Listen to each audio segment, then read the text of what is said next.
मृत्युञ्जयाय सर्वेश्वराय सदाशिवाय श्रीमन्महादेवाय नमः।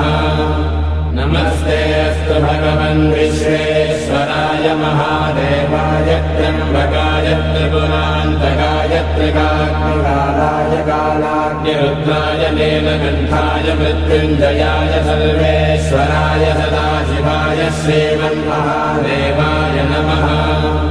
नमस्तेऽस्तु भगवन् विश्वेश्वराय महादेवाय त्र्यम्बकाय त्रिपुरान्तकाय त्रिकाग्निकालाय कालाग्निरुद्राय नीलकण्ठाय मृत्युञ्जयाय सर्वेश्वराय सदाशिवाय श्रीमन्महादेवाय नमः। नमस्तेऽस्तु भगवन् विश्वेश्वराय महादेवाय त्र्यम्बकाय त्रिपुरान्तकाय त्रिकाग्निकालाय कालाग्निरुद्राय